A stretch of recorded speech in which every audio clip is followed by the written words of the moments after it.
Bienvenidos, amables televidentes, al programa de Reflexión Bíblica.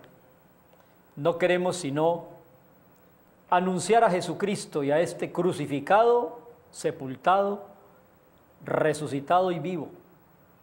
Ese es el gran mensaje. En la prensa de hoy, en la prensa nacional,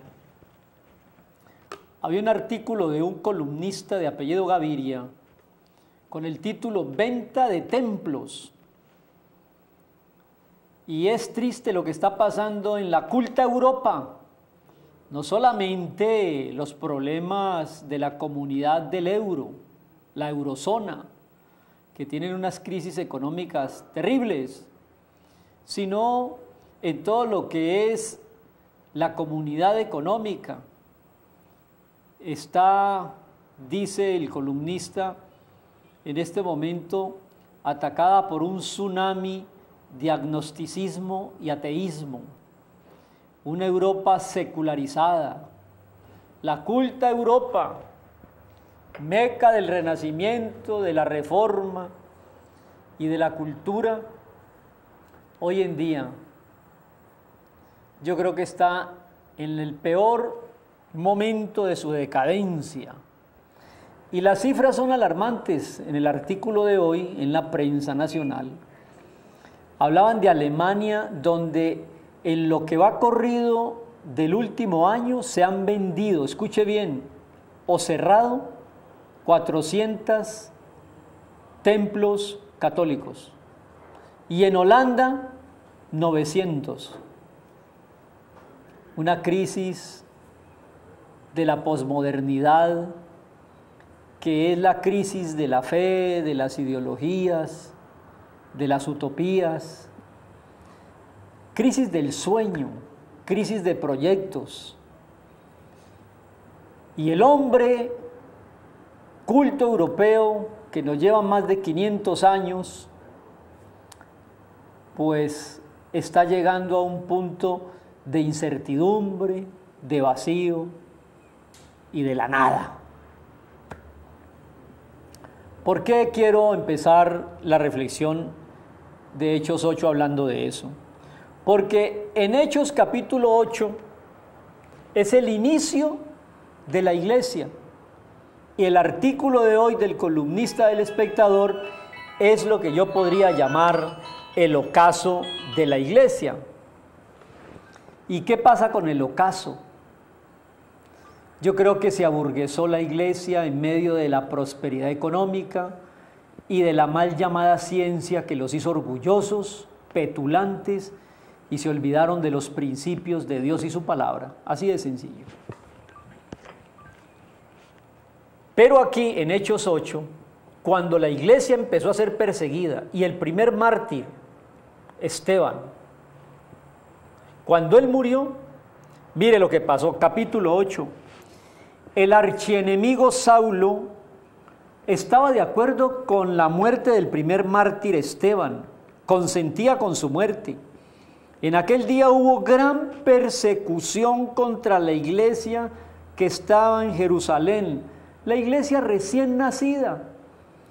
El archienemigo Saulo y el primer mártir Esteban, que murió apedreado. Estaba empezando, no había ni un templo, ni uno. Y todos fueron esparcidos por las tierras de Judea y de Samaria. Solo se quedaron en Jerusalén los apóstoles. Y hombres piadosos llevaron a enterrar al primer mártir Esteban e hicieron un gran duelo y llanto sobre él. Y el archienemigo Saulo asolaba la iglesia, entraba casa por casa y arrastraba a hombres y mujeres y los entregaba a la cárcel por el mero hecho de hablar de Jesús. Imagínense cómo empezó la iglesia. Y lo que más me gusta es lo que dice el verso 4. Pero los que fueron esparcidos después de ese martirio de Esteban y de esa persecución de Saulo, iban por todas partes anunciando el evangelio. Entonces Felipe, descendiendo a la ciudad de Samaria, les predicaba a Cristo, y la gente unánime escuchaba atentamente las cosas que decía Felipe, oyendo y viendo las señales que hacía, porque de muchos que tenían espíritus inmundos salían estos dando voces, y muchos paralíticos y cojos eran sanados, así que había gran gozo en aquella ciudad. Mire el contraste de Hechos 8 con el artículo de hoy del columnista Gaviria en El Espectador sobre la venta de templos en Alemania y Holanda. Aquí, cuando empezó la iglesia, que hubo enemistad, oposición del Imperio Romano, mártires y archienemigos como Saulo, la iglesia creció. Iban, dice el versículo 4, que los que estaban siendo esparcidos iban por todas partes anunciando el Evangelio. ¿No será que le hace falta a la iglesia cristiana bíblica de hoy un poquito de persecución? Nos estamos aburguesando, nos hemos acomodado en el status quo, están haciendo con nosotros sopa de ranas, nos estamos acoplando al vaivén de las modas y de las filosofías dominantes. Ya no hablamos sino de prosperidad en nuestras iglesias. Ahora te califican a ti por el tipo de traje que llevas, por el título por el tipo de universidades que has frecuentado, por el modelo de carro o la ropa que usas. ¿No será que se está burguesando la fe? Y nos va a pasar lo que está pasando en la Europa de hoy, 400 templos alemanes vendidos y 900 templos holandeses vendidos. Y lo peor, están siendo comprados para poner allí mezquitas musulmanas, bares y cantinas, bibliotecas y centros de enseñanza de danza y baile. Bueno, esta reflexión de hoy debe de llamarnos la atención a nosotros aquí en América Latina, que aquí hay un auge y un crecimiento y un fervor acerca de Jesús y la Biblia, y han proliferado cantidad de iglesias. Yo le pido a usted que si tiene inquietudes de estudiar la Biblia y asistir a una iglesia, por lo menos busque a un pastor que tenga testimonio y estudios teológicos reconocidos por alguna institución de Cali, de Colombia, porque están apareciendo las nuevas generaciones de predicadores, una nueva pelambre de personajes que ven en esto un negocio y no un llamado, que ven en esto una manera de vivir y no un apostolado. Tengo que decirlo. Cuando yo entregué mi vida a Jesús y me dediqué por completo a proclamar su palabra y su mensaje como pastor, era una forma de morir.